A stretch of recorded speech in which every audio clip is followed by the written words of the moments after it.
Car రెంట్‌కి తీసుకుని సరదాగా బయటికి వెళ్ళాలనుకుంటున్నారా? అయితే వెంటనే ఈ నెంబర్‌కి కాల్ చేయండి. జమిలి ఎన్నికలకు సంబంధించి ఈరోజు లోక్సభలో ప్రభుత్వం రాజ్యాంగ సవరణ బిల్లును ప్రవేశపెట్టింది. Union law minister Arjun Ram Meghwal ఈ బిల్లును ప్రవేశపెట్టారు. గవర్నమెంట్ కథనం ప్రకారం ఎలక్షన్స్ అనేవి భారతదేశంలో చాలా వైబ్రెంట్ డెమోక్రసీ పటిష్టంగా ఉండాలంటే ఎలక్షన్స్ చాలా ఇంపార్టెంట్. కానీ ఎప్పుడూ ఫ్రీక్వెంట్ ఎలక్షన్స్ జరగడం వల్ల ఇండియాలో అన్సర్టనిటీ ఉంది, పాలసీ పెరాలసిస్ వస్తుంది. కాబట్టి ఎలక్షన్ సంబంధించి ఒక పద్ధతి పాటిద్దామని చెప్పి జమిలి ఎన్నికలు వన్ నేషన్ వన్ ఎలక్షన్ తీసుకొస్తున్నాం అని చెప్పి చెప్తుందన్నమాట ప్రభుత్వం. జమిలి ఎన్నికలు అనేవి భారతదేశానికి కొత్తవి కాదు. మొదటి 4 ఎన్నికలు కూడా మంది జమిలి ఎన్నికలే. 1967 వరకు కూడా మనం జమిలి ఎన్నికలే చూసామన్నమాట. జమిలి ఎన్నికలు కొన్ని దేశాల్లో కూడా పాటిస్తుంటారు. భారతదేశంలోనే కాదు, సౌత్ ఆఫ్రికా, స్పెయిన్, బెల్జియం ఇలా చాలా దేశాల్లో అక్కడ కూడా జమిలి ఎన్నికలు ఫాలో అవుతుంటారనమాట. అయితే బీజేపీ ఏదైతే మేనిఫెస్టోలో చెప్తుందో, ముందు నుంచి చెప్తుందో, వన్ నేషన్ వన్ ఎలక్షన్ అనే కాన్సెప్ట్తో ముందుకెళ్తుందన్నమాట. జమిలి ఎన్నికలకు సంబంధించి రామ్నాథ్ కోవింద్ కమిటీ ఒక హై లెవెల్ కమిటీ కూడా వేశారు, సిఫార్సులు కూడా ఇచ్చారనమాట.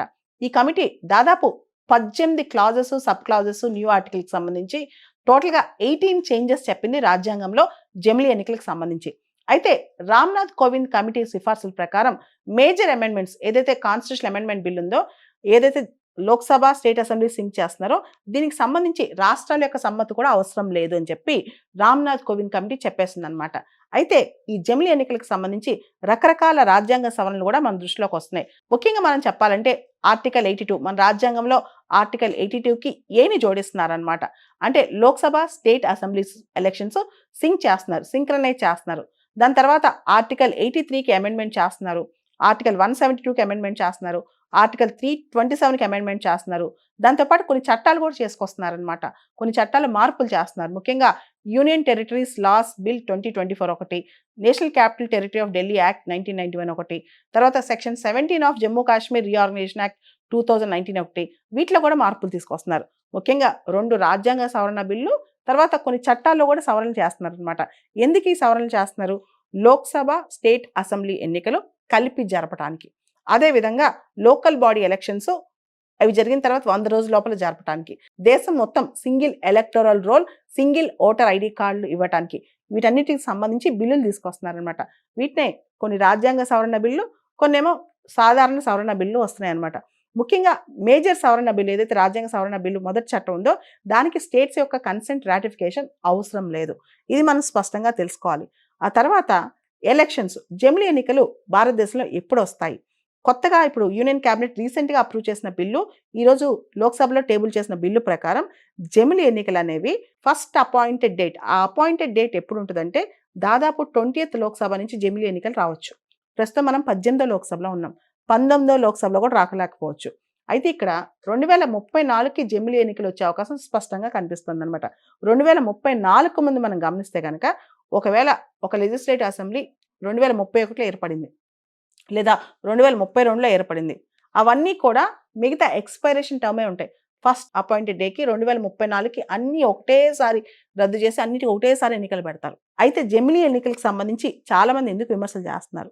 ఇది చూడండి, ఎప్పుడైనా ఏదైనా రాష్ట్ర అసెంబ్లీ కానీ మధ్యలో రద్దు అయిపోయి కొత్తగా ఎలక్షన్ జరిగాయి అనుకోండి, 5 ఏళ్ల టర్మ్ మధ్యలో రద్దు అయిపోయింది అంటే 2 ఏళ్ళకి రద్దు అయిపోయింది, కొత్తగా ఎన్నికలు జరిగాయి, కొత్త అసెంబ్లీ వచ్చింది, మిగతా 3 ఏళ్ల టర్మే ఉంటుంది అనమాట. ఓన్లీ 5 years అన్ఎక్స్పైర్డ్ టర్మ్ మాత్రమే, ఏదైతే ఎక్స్పైరీ కాలేదో 3 ఏళ్ళు, 2 ఏళ్ళు, 4 ఏళ్ళు అదే ఉంటుంది.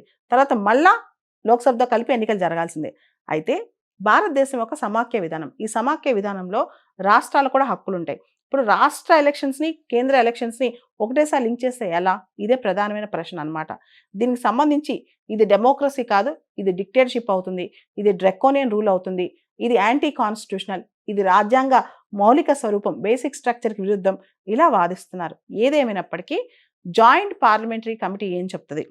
అదేవిధంగా ఈ బిల్లు కాన్స్టిట్యూషన్ అమెండ్మెంట్ బిల్ కదా, 2/3 of the members present and voting along with majority of the total strength of the house, 2/3 వంతు మంది యాక్సెప్ట్ చేయాలి, అలానే మొత్తం పూర్తి మెజారిటీలో మెజారిటీ యాక్సెప్ట్ చేయాలి.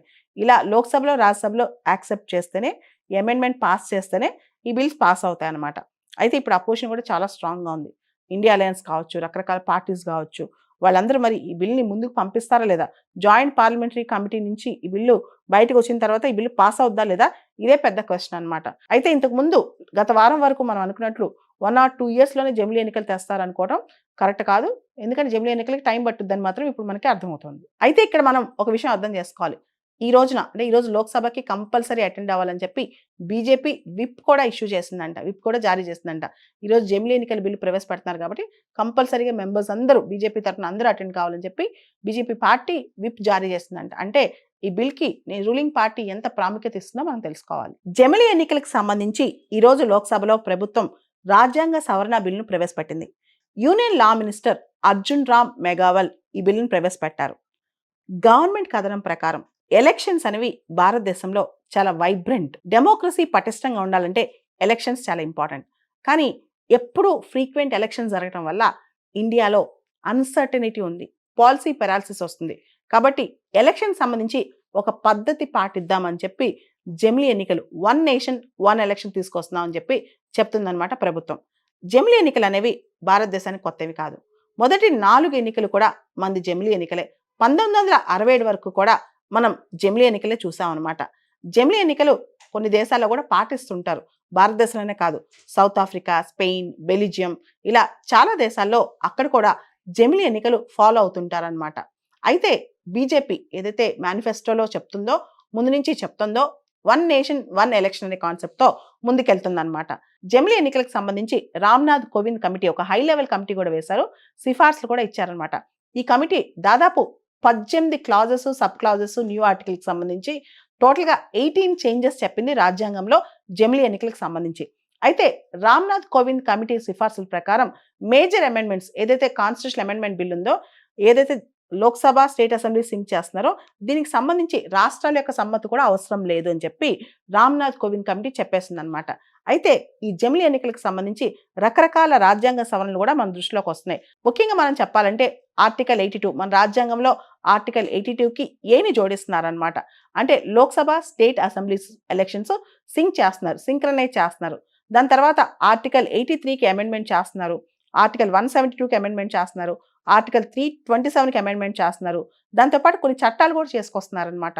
కొన్ని చట్టాలు మార్పులు చేస్తున్నారు. ముఖ్యంగా యూనియన్ టెరిటరీస్ లాస్ బిల్ 2024 ఒకటి, national capital territory of Delhi act 1991 ఒకటి, తర్వాత section 17 of Jammu Kashmir reorganisation act 2019 ఒకటి, వీటిలో కూడా మార్పులు తీసుకొస్తున్నారు. ముఖ్యంగా 2 రాజ్యాంగ సవరణ బిల్లు, తర్వాత కొన్ని చట్టాల్లో కూడా సవరణలు చేస్తున్నారు అనమాట. ఎందుకు ఈ సవరణలు చేస్తున్నారు? లోక్సభ, స్టేట్ అసెంబ్లీ ఎన్నికలు కలిపి జరపడానికి, అదేవిధంగా లోకల్ బాడీ ఎలక్షన్స్ అవి జరిగిన తర్వాత 100 రోజుల లోపల జరపడానికి, దేశం మొత్తం single electoral roll, single voter ID కార్డులు ఇవ్వడానికి, వీటన్నిటికి సంబంధించి బిల్లులు తీసుకొస్తున్నారనమాట. వీటినే కొన్ని రాజ్యాంగ సవరణ బిల్లు, కొన్నేమో సాధారణ సవరణ బిల్లు వస్తున్నాయి అనమాట.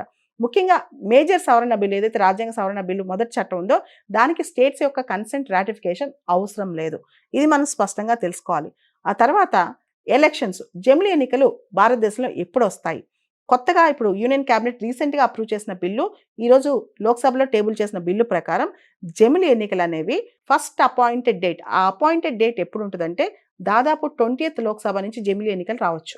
ప్రస్తుతం మనం 18వ లోక్సభలో ఉన్నాం, 19వ లోక్సభలో కూడా రాకలేకపోవచ్చు. అయితే ఇక్కడ 2034కి జమిలీ ఎన్నికలు వచ్చే అవకాశం స్పష్టంగా కనిపిస్తుంది అనమాట. 2034 ముందు మనం గమనిస్తే కనుక ఒకవేళ ఒక లెజిస్లేటివ్ అసెంబ్లీ 2031లో ఏర్పడింది, లేదా 2032లో ఏర్పడింది, అవన్నీ కూడా మిగతా ఎక్స్పైరేషన్ టర్మే ఉంటాయి.